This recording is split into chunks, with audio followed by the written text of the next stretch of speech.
Ya, bisa kita mulai sekarang atau bagaimana? Pasien teman yang lain juga. Bisa, ya, bisa kita mulai ya sekarang ya.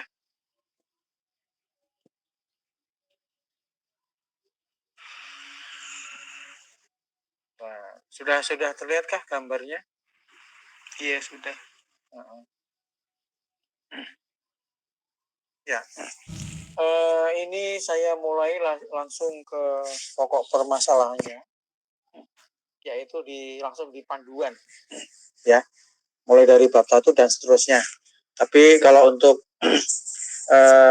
tata tulis laporannya tidak saya sampaikan, tidak saya ulas. Anda bisa baca nanti. Sebentar, ada teman kita yang baru masuk.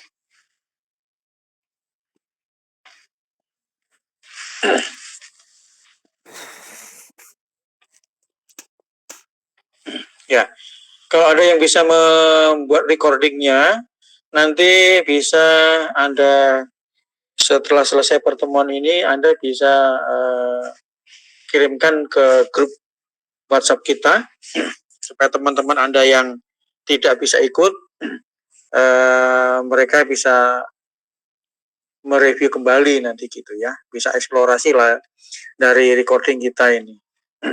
Gitu, ya. Oke, kita mulai dari bab 1 pendahuluan dulu. Ya. Mulai dari cara penulisnya, sebelum pendahuluan, ya. Sebelum pendahuluan itu biasanya ada halaman-halaman sebelumnya. Ya. Halaman sebelumnya itu nanti bisa Anda lihat urutannya di panduan ini, tapi biasanya ada halaman sampul. Ya. Ada halaman sampul, terus kemudian ada halaman pengesahan atau persetujuan, ya, pembimbing pembimbing kerja praktek, terus kemudian dari Kaprodi juga pembimbing lapangan, gitu, ya. Nah, yang perlu Anda isikan, ya, yang perlu kita isikan itu adalah form tadi, ya, pembimbing dosen pembimbing, ya, itu silahkan gitu ya dituliskan gelarnya, ya, seperti saya Eskom MT, ya. Jadi setelah tulisan nama saya Sigit Wibisono, kemudian space, ya, S titik K O M, ya, kom, K-nya besar, kemudian titik baru koma, ya, terus MT, ya. Kemudian pembimbing lapangan atau di mana tempat Anda bekerja atau tempat Anda praktek, ya, mohon beliau bila mana ada penyandang gelarnya juga Anda tuliskan lengkap, ya. Itulah cara kita untuk menyampaikan ucapan terima kasih atau menghormati kepada beliau, gitu ya, karena beliau juga bersusah payah belajar, gitu ya, kuliah, gitu ya, dan seperti apa, gitu ya. Berikutnya juga gitu, Kaprodi, ya, itu Pak Haji Nur Rohman, beliau juga sama Eskom, tapi belakangnya MMSI, ya. Nah, penulisan gelar ini sebetulnya tidak sulit, ya. Kalau Anda bingung, Anda bisa browsing di KBBI, Kamus Besar Bahasa Indonesia, ya. Atau itu Anda di Google, Anda masukkan aja cara penulisan gelar, nanti akan muncul bagaimana caranya, ya. Seperti dokter, kalau dokter itu D-nya besar, R-nya kecil, ya. Kalau dokter biasanya D-nya sama R-nya kecil, ya. Kemudian berikutnya setelah itu ya, penomoran halaman, ya, mulai dari sampul judul itu I1, tapi biasanya lazimnya di sampul judul tadi atau halaman judul tidak usah dituliskan di halaman pertama, biasanya I1, ya.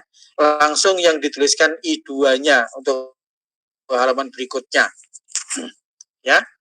I2, I3, I4 seterusnya itu termasuk sampai daftar isi, ya, lampiran, kemudian gambar-gambar misalnya gitu ya. Nah, itu dan cara penulisannya juga sudah ada di sana, ya. Kemarin itu ada yang menyampaikan ke saya daftar isinya itu biasanya subjudul gitu ya. Kemudian di halaman berapa gitu ya, seharusnya itu diberikan titik-titik menuju ke halamannya gitu. Ya. Namun kemarin ada juga yang belum caranya sempat menanyakan ke saya. Sudah saya berikan contohnya atau nanti saya berikan contohnya di grup ini cara penulisan daftar isinya. Ya. Setelah itu sampai masuk ke bab 1 pendahuluan. Bab 1 pendahuluan itu adalah mulai nomor 1, ya, nomor 1 dan seterusnya, ya.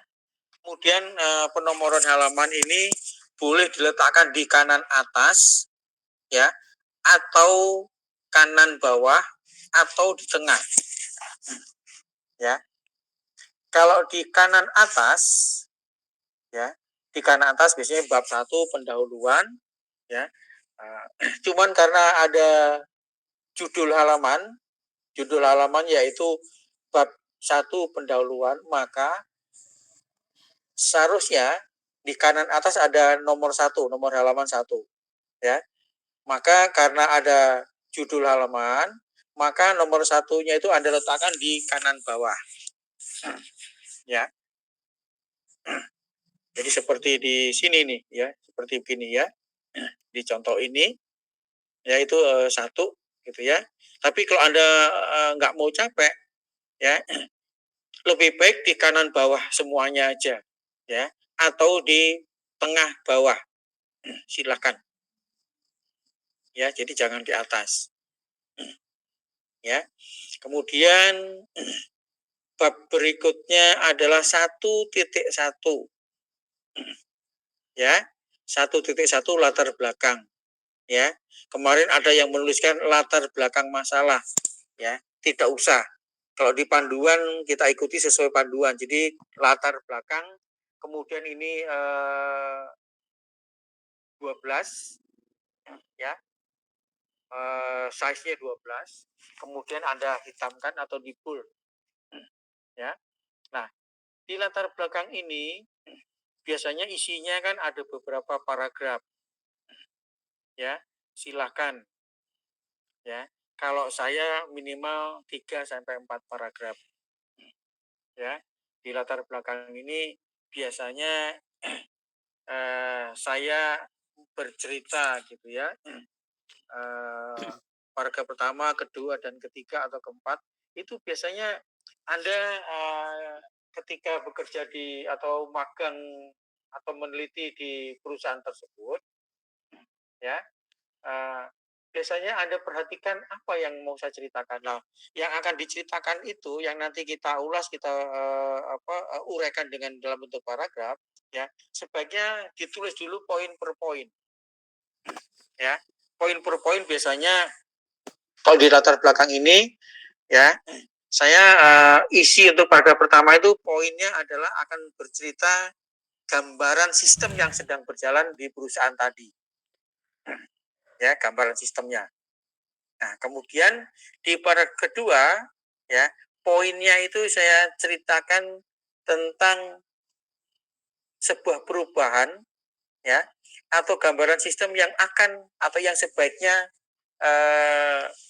dibuat atau usulan yang Anda buat.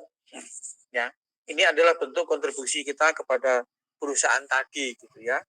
Ya, mau dipakai atau tidak itu bukan menjadi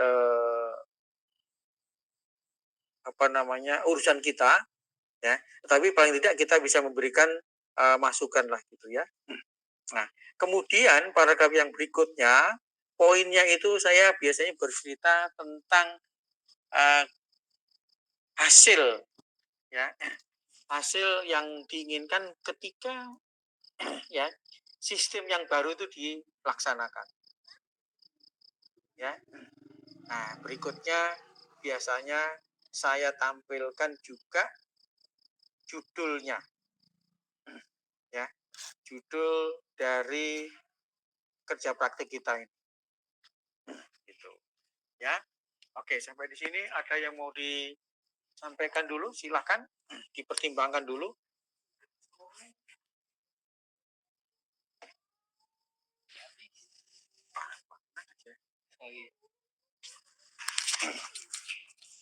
Ya. Nah, begitu ya. Kalau ada yang mau ditanyakan boleh silakan dengan senang hati. Ya. Di latar belakang dulu nih. Di latar belakang kalau ada yang mau ditanyakan boleh silakan. Ini ada yang baru masuk.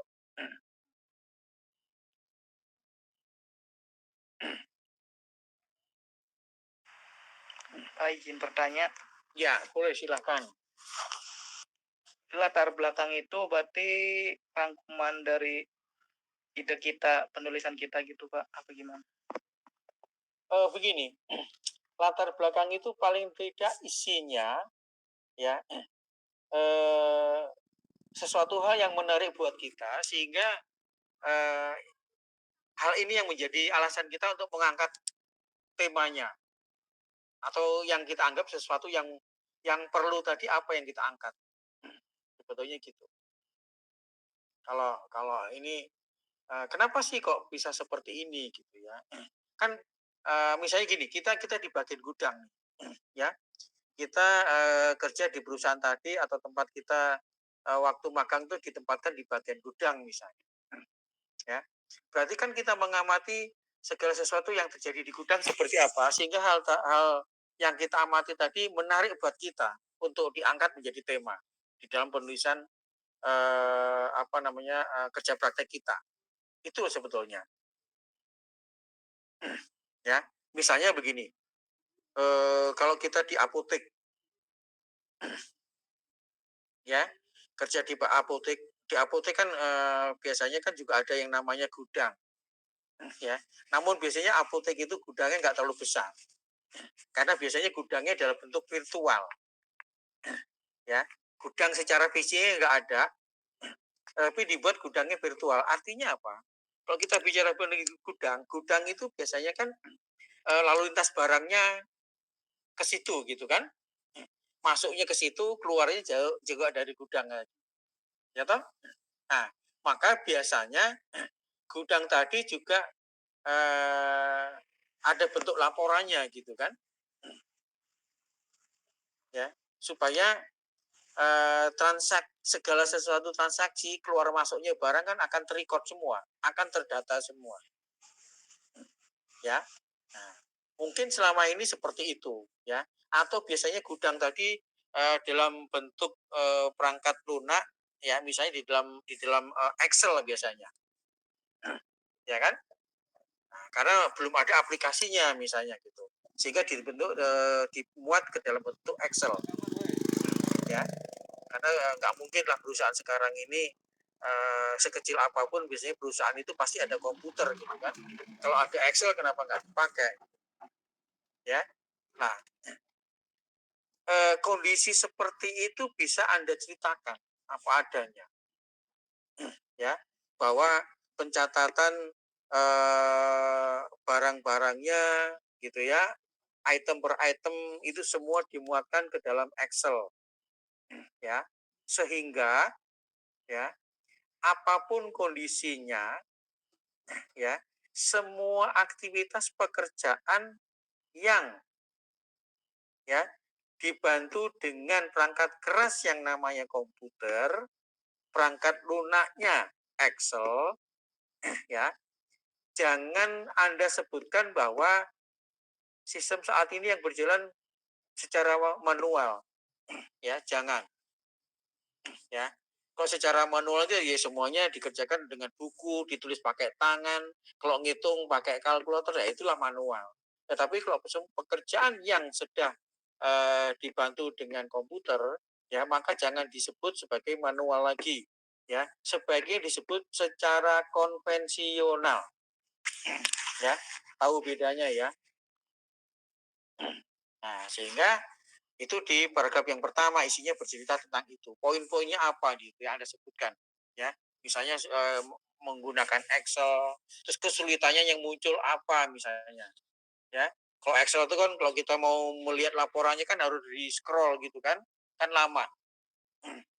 Ya. Nah, sehingga kalau kita mau mencari data ya pasti lama gitu kan. Gitu. Dan mungkin juga bikin kita capek juga gitu ya, ngeliat tabel seperti itu. Ya. Nah, kemudian di paragraf kedua, ya, bisa Anda ceritakan masukan apa yang perlu diberikan kepada perusahaan tadi, ya. Misalnya perlu aplikasi gitu. Ya. Nah, kenapa saya mengarahkan seperti ini? Ya, harapan saya di dalam kerja praktek ini ke depannya Anda bisa tindak lanjuti menjadi skripsi sebetulnya. Tinggal mengubah sedikit itu jadi skripsi sebetulnya. Ya. Nah, kemudian di paragraf yang ketiga, ya, pada latar belakang itu, ya, paragraf ketiga itu Anda bisa gambarkan, ya, masalah yang pertama tadi disebutkan di paragraf yang pertama, ya, gambaran sistemnya yang berjalan saat ini seperti apa, itu Anda ceritakan di paragraf pertama. Kemudian paragraf kedua kan Anda bercerita tentang sistem yang akan kita buat atau yang kita usulkan seperti apa misalnya. Itu di paragraf kedua. Ya, maksudnya diceritakan sebaiknya atau kalau lebih bagus lagi dibuatkan aplikasinya gitu misalnya gitu ya. Nah, sehingga paragraf yang ketiga apa yang kita mau ceritakan? Yaitu hasilnya. Hasilnya maksudnya gini. Sistem yang pertama tadi masih bekerja secara konvensional, ya. Paragraf yang kedua bercerita tentang kekinian, ya. Jadi atau ada automation-nya, ada atau pencarian datanya lebih mudah, lebih cepat gitu ya.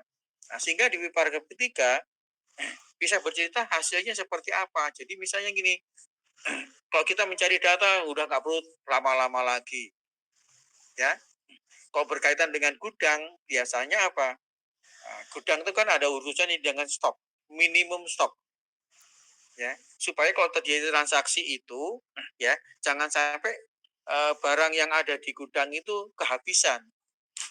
Ya, maka dibuatkan aplikasi supaya nanti minimum stoknya berapa, nanti sistem akan ngasih tahu. Biasanya begitu. Ya, kalau kita bicara di gudang. Ya. Nah, kemudian paragraf ketiga Anda tambahkan juga mengenai judulnya. Nah, judulnya Anda tulis di antara tanda petik ya, kemudian Anda hitamkan atau di bold. Kalau saya biasanya begitu. Ya, sudah? Sampai di situ, Mas Lutfi? Iya, Pak. Ya. Atau mungkin nanti ini secara lisan saja saya sampaikan. Nanti mungkin akan saya buatkan semacam draftnya gitu ya.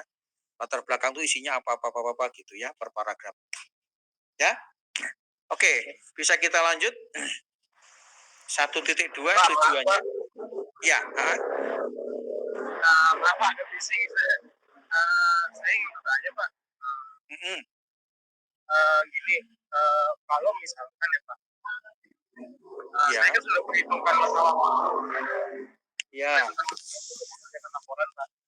Kebetulan memang belakangan itu sampai ke depannya saya sedang sibuk dengan pekerjaan saya. Iya. Kalau untuk laporan tersebut kan periode magang saya itu kemarin di Mei Juni ya, Pak. Mei ketemu Juni itu bulan. Kalau laporan yang Mei Juni semester depan itu bisa nggak ya, Pak, dengan periode yang kemarin itu? Berarti semester lalu gitu ya Anda ya punya ya?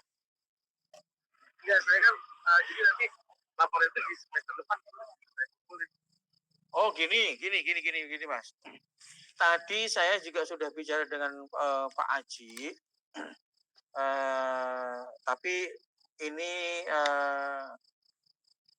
belum tuntas ya sebetulnya ya. Sebenarnya deadline dari Pak Aji tanggal 11 ini, ya, tanggal 11 ini, ya.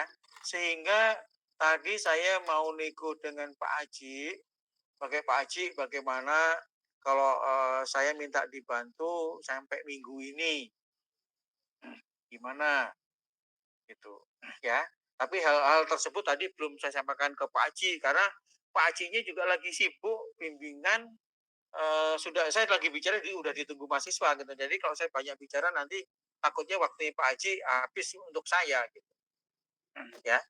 Tapi saya nanti akan bicara baik pun dengan Pak Haji. Pak Haji mohon dibantu dong kalau bisa 1 minggu ini bisa selesai karena sebagian mereka-mereka teman-teman mahasiswa itu sudah ngirim tapi masih strukturnya belum rapi saya bilang. Alasan saya seperti itu. Jadi pertanyaan Anda itu tadi gitu. Ya, sampai di situ dulu. Ya. Sebetulnya bisa saja di semester depan kalau logika saya lah. Cuman masalahnya kan itu nanti kan belum di kerja praktek otomatis di semester sekarang kan Anda belum masuk. Otomatis kan berpengaruh di IPK. Ya kan? Iya betul Pak. Kalau Anda memasukkan atau mengumpulkan semester depan, ya kan? Semester depan kan tidak ada mata kuliah kerja praktek. Ya, berarti ketemu di semester genap lagi ya Pak ya? Betul. Betul. Berarti di semester genap, Anda kan harus ngisi KRS lagi toh? Iya betul Pak. Barulah kerja praktek Anda bisa dimasukkan. Karena kalau dimasukkan di semester di mana semester tadi tidak ada isian KRS-nya, ya, kartu rencana studi, maka nggak bisa masuk sistem. Karena semua ini kan by system, toh Mas. Menu-menunya kan lewat sistem gitu loh. Jadi tidak dibuat secara manual gitu. Kok zaman dulu iya secara manual gitu ya. Tapi karena by system, ya, ini juga terkait laporan ini kan online ke PDDikti. Jadi sesuai dengan sistem yang diberlakukan. Itu sebetulnya alasannya. Gitu ya. Sudah jelas ya Mas ya? Maaf Pak, ini yang saya pahami atas apa yang sampaikan tadi. Berarti kalau ada seperti ini, saya bertemunya lagi di semester semester genap berikutnya Pak ya? Iya. Iya. Dan itu misalkan saya bertemu di semester genap berikutnya itu nanti akankah saya bertemu dengan pembimbing yang sama seperti Bapak atau enggak? Tetap pembimbingnya tetap di pembimbing yang sama. Oh gitu. Iya Pak, soalnya karena kalau sampai ganti kalau sampai ganti dosen pembimbing kan sesuatu hal yang baru lagi kan kasihan Anda toh. Iya betul Pak. Saya agak ada pikiran seperti itu gitu Pak. Karena untuk di waktu saya pun saya semester ini pun belum bisa menyelesaikan untuk laporan tersebut Pak. Ya sebetulnya ini kan terkait dengan sistem pelaporan ke Dikti Mas. Ya. Tapi paling tidak harapannya di semester sekarang ini sudah selesai. Ya. Anda jangan khawatir ya. Anda jangan khawatir karena gini loh, jangan sampai karena kondisi seperti ini kan Anda jadi tertekan malah nggak fokus gitu kan. Jadi tetap Anda kerjakan saja. Ya.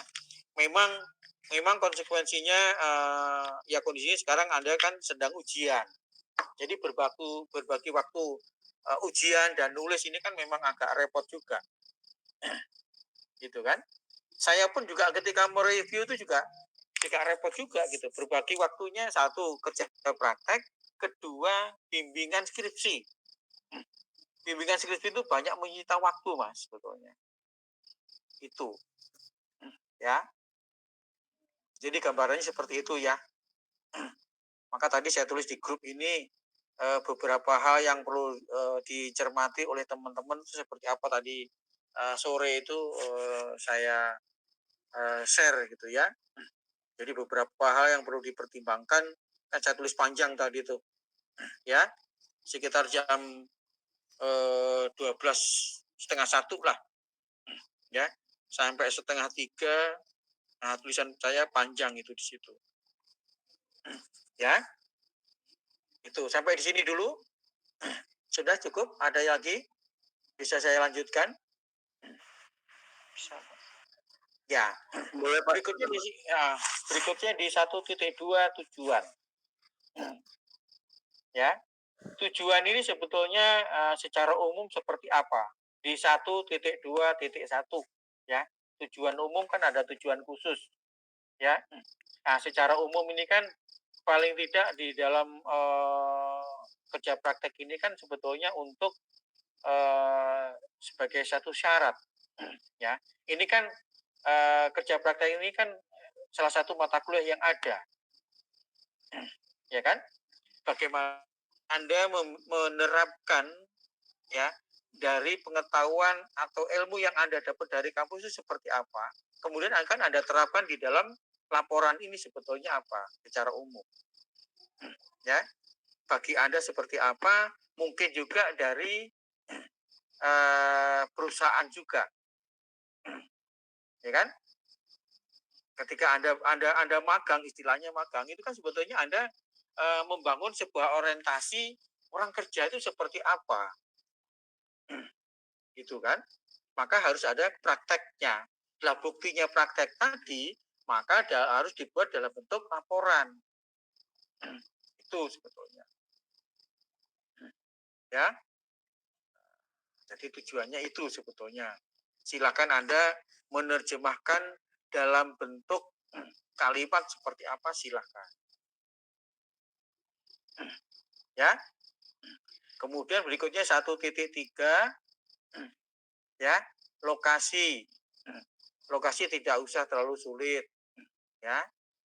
Biasanya setiap subjudul itu selalu di bawahnya ada sebuah kalimat ya yang menjelaskan bagaimana sih gitu ya, lokasi ya, kemudian ruang lingkupnya ya.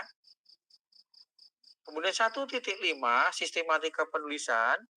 Sistematika penulisan itu sebetulnya ya, bab 1 isinya tentang apa sih yang Anda tulis itu bab 1 ya. Bab 1 kan tentang latar belakang latar belakang. Ya toh? Terus tujuan dari penulisan ini kan ada dua nih, secara umum dan secara khusus. Ya. Terus kemudian lokasi perusahaan tadi di mana. Ya. Kemudian ruang lingkupnya. Ruang lingkupnya misalnya perusahaan tadi bergerak di bidang apa sih? Gitu. Di 1.5 tuh itu isinya sebetulnya. Ya. Oke. Tidak ada masalah. Ya. Berikutnya bisa saya lanjut ya. Berikutnya yaitu bab 2, profil perusahaan. Ya. Anda boleh menggunakan profil perusahaan atau profil instansi. Ya. Kok instansi ini biasanya ada satu konotasi atau punya pemerintah lah gitu. Ya. Kalau yang umum ya perusahaan aja, pabrik. Pabrik apa nih gitu ya? Ya sudah, profil perusahaan. Ya. Tapi kalau punya BUMN atau punya pemerintah biasanya memakai istilah instansi. Ya, silakan Anda pilih yang mana. Ya. Kemudian ya, kemudian 2.1 sejarah singkat perusahaan. Ya. Sejarah singkat perusahaan ini ya, mohon kalau membuat subjudul ya, subjudul jangan menggunakan kurung. Ya. Sebetulnya tidak ada aturan yang harus begini, tidak ya. Namun biasanya lazimnya itu memang tidak pernah menggunakan kurung biasanya. Ya. Jadi misalnya deskripsi biasanya banyak yang kekurangan muncul biasanya. Ya. Jadi kalau ada tadi profil perusahaan, berarti di 2.1 ya sejarah singkat perusahaan. ya. Tapi kalau di bab 2 Anda menggunakan judul profil instansi, berarti ya secara singkat instansi. Itu. Ya. Nah, secara singkat yang Anda mau ceritakan, ya poin-poinnya dibuat dulu. Yang pertama mau bercerita tentang sejarah berdirinya, gitu kan? Terus kemudian yang kedua, pemiliknya siapa, gitu kan? Nah, terus kemudian ada sebuah perkembangan baru, misalnya, oh dulu hanya satu perusahaan, terus kemudian kurun waktu sekian bertambah lagi perusahaan ini lagi dan berkembang, ya. Nah itu nanti bisa Anda ceritakan dalam paragraf-paragraf tertentu gitu ya, sehingga setiap paragraf itu nanti lama-lama akan berkembang nanti, sehingga tulisan Anda banyak. Jadi jangan khawatir, aduh tulisan saya belum sampai 50 lembar halaman gitu ya. Nah itu sehingga akhirnya pikiran kita hanya terfokus kepada pemenuhan lembaran gitu. Padahal sebetulnya ya cara menuliskan itu tadi kalau Anda buatkan poin-poinnya, lah poin-poin tadi Anda ceritakan ya, Anda kembangkan ke dalam bentuk sebuah kalimat ya, sehingga membentuk sebuah paragraf itu nanti lama-lama akan berkembang dengan sendirinya. Ya. Minimal 50 lembar halaman ya. Ya. Berikut lagi nanti kan diselipkan juga gambar-gambar gitu ya. Gambar itu nanti di bawahnya diberikan narasi tersendiri atau penjelasan dalam bentuk kalimatnya ya, atau bentuk tabelnya, atau struktur dari organisasi perusahaan seperti apa. Nah, kemudian Anda jelaskan di bawahnya ya. Ya, yang perlu diingat ini adalah ya, bahwa apa yang Anda tulis ini ya untuk orang lain. Maksudnya untuk orang lain itu supaya orang lain bisa memahami tulisan Anda itu seperti apa. Ya. Sehingga kalau mohon izin, kalau saya sampaikan beberapa kelemahan yang muncul, ya, bahasa tulisan tentunya berbeda dengan bahasa lisan. Kalau bahasa lisan itu artinya ketika kita bicara, lawan bicara kita kan di depan kita, ya, atau jarak jauh, tapi biasanya lewat telepon. Sehingga bahasa lisan tadi kalau ada sesuatu yang kurang jelas, kan bisa kita langsung sampaikan, ya. Maksudnya apa sih gitu ya, bisa langsung bertanya gitu kan. Tapi kalau bahasa tulisan kan tidak bisa. Maka di dalam bahasa tulisan yang perlu dicermati adalah susunan kalimatnya ya. Susunan kalimatnya dalam bentuk bahasa Indonesia. Jadi subjek, predikat, objek, keterangannya harus jelas. Ya. Kemarin ada yang menulis kalimatnya terlalu panjang sehingga kalimatnya itu dibuat satu paragraf sendiri. Sehingga kalimatnya gini selesai, kemudian koma lagi, ada kalimat nyambung lagi, koma lagi, disambung dengan kalimat lagi-lagi. Sehingga saya perhatikan itu satu paragraf sendiri. Ya. Nah, kalau ada saya menemui hal seperti tadi, biasanya saya kasih blok kuning, kemudian saya kasih note dalam kurung warnanya biru. Ya. Silahkan kalimat ini ya dipecah menjadi 3 atau 4 kalimat. Biasanya saya tuliskan seperti itu. Ya. Oke, sudah sampai di sini. Ada lagi? Bisa kita lanjutkan? Ya. Jadi 2.2 struktur organisasi bisa nanti di bawahnya Anda berikan penjelasan. Jadi jangan hanya struktur organisasinya saja, Anda gambarkan di situ. Ya, berikan penjelasan di bawahnya. Ya. Terus kemudian visi misi. Ya. Visi itu apa sih gitu ya? Visi itu sebuah angan-angan sebetulnya. Ya. Atau sebuah keinginan. Ya. Nah, misi itu sebetulnya untuk mewujudkan keinginan tadi bagaimana caranya. Biasanya ada beberapa poin. Ya. Nah, poin-poinnya itu Anda berikan. Ya. 1 apa, 2 apa, 3 apa, atau pakai A misalnya. A apa, B apa, hurufnya kecil tapi biasanya ya. Atau pakai A atau pakai kurung gitu. Ya. Nah, kemudian lingkup usaha. Lingkup usaha itu ya berarti perusahaan tadi bergerak di bidang apa. Itu ya. Misalnya kalau pabrik ban, Nah, pabrik ban itu kan ya ada beberapa tipe bannya misalnya gitu. Ya. Nah, dan lain-lain itu misalnya kalau Anda ingin menambahkan pengembangan boleh. Ya. Nah, kemudian masuk ke bab 3. Bab 3 adalah tinjauan pustaka. Ya. Nah, tinjauan pustaka ini teori-teori pendukung. Ya. Kemarin tinjauan pustaka itu ada yang menuliskan landasan teori. Itu format yang lama. Ya, tapi yang sekarang menggunakan tinjauan pustaka. Ya.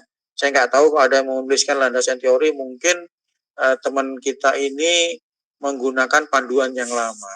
Tapi yang baru yang sudah di-SK-kan oleh Pak Rektor, ya, menggunakan tinjauan pustaka. Ya, jadi misalnya di bab 4 itu Anda atau bab 2 misalnya ya, Anda menggambarkan gambaran sistemnya seperti apa gitu ya, atau di bab 4 gitu ya. Anda misalnya pakai flowchart, berarti teorinya flowchart Anda masukkan di bab 2. Teori flowchart aja udah banyak, itu udah 2 lembar sendiri. Karena kan ada tabel-tabelnya toh, ada simbol-simbolnya toh. Gitu ya. Nah, sampai di situ ya. Berikutnya lagi adalah bab 4 ya. Pelaksanaan kerja praktek dalam kurung judul menyesuaikan. Ya. Nah, ini biasanya di bab 1 kan tadi ada judulnya. Jadi judulnya itu Anda bisa letakkan di sini ya. Seperti tulisan teman Anda Saudari Biif. Ya, coba nanti saya tayangkan nanti juga nggak apa-apa nanti. Ya. Nah, berikutnya lagi adalah metodologi. Ya toh? Bab 4.1 metodologi atau diagram alir pelaksanaan dari bab 4. Ya. Di situ ada proses pengambilan data, ya. Kemudian alat bahan jika yang diperlukan, ya.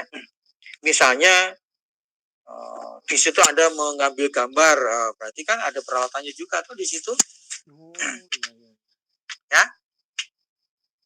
Kemudian 4.2 hasil pengamatan. Ya. Kebetulan di sini kalau di informatika TI ya, karena di situ ada tanda kurungnya ya, pengukuran atau tergantung dari program studi ya. Berarti isinya data hasil pengamatan pada saat kerja praktek itu seperti apa. Ya. Oh iya, saya luruskan juga, kalau di sini menggunakan istilah kerja praktek ya, maka di pengantar. Di pengantar itu juga ada sebaiknya menggunakan istilah kerja praktek juga ya. Jangan PKL ya. Karena kemarin ada yang banyak yang nulis tentang PKL juga. Ya. PKL itu sebenarnya panduan yang lama, praktek kerja lapangan istilahnya. Ya. Kalau sekarang kerja praktek saja. Ya. Maka kemarin itu ada yang saya juga agak ambigu juga gitu. Ya. Sebaiknya ini disesuaikan dengan nama mata kuliahnya, kerja praktek ya. Atau yang benar kerja praktek, istilahnya kerja praktek atau PKL. Ya, kalau saya menyarankan sesuai dengan mata kuliahnya, kerja praktek. Ya. Nah, di 4.3 analisis dan pembahasan. Ya. Analisis dan pembahasan. Kemudian bab 5 kesimpulan dan saran. Kesimpulan dan saran ini sebetulnya opsional. Ya.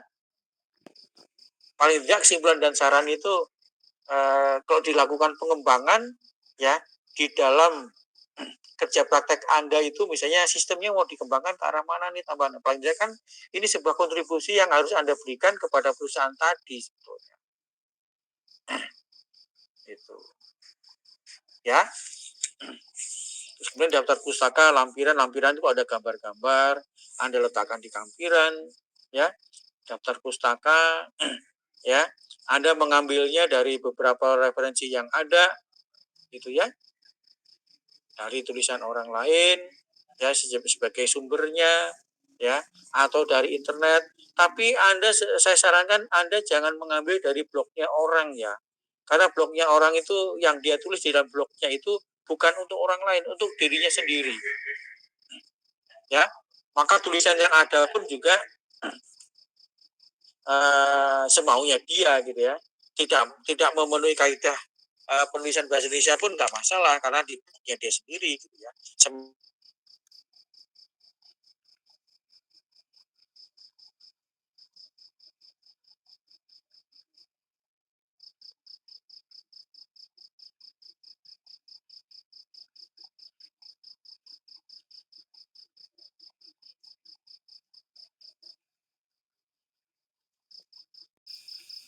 Aduh, oh mateni.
izin tanya Pak.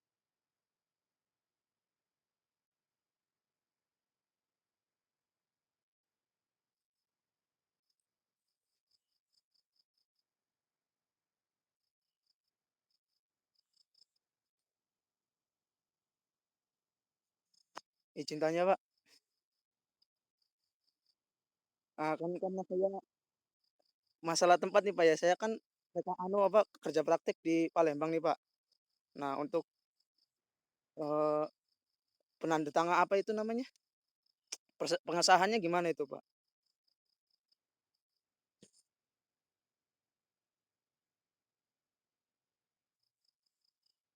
Oh jadi tidak, ya,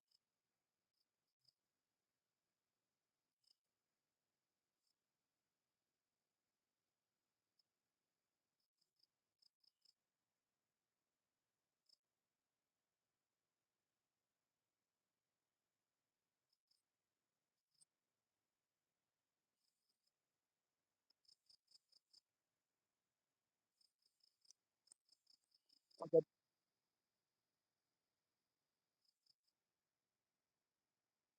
ya untuk tanda tangan dari itunya Pak, tanda tangan dari Bapak sama Pak Hajinya langsung ke kampus itu Pak ya?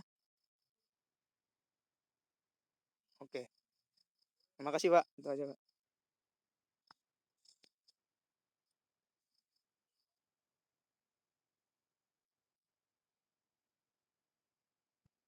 Titip boleh Pak?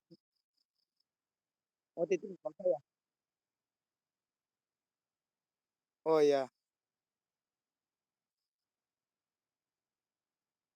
ya kalau kalau bisa dititipkan ya alhamdulillah gitu kan Pak. Iya, iya iya iya Pak, cukup Pak, terima kasih Pak ya.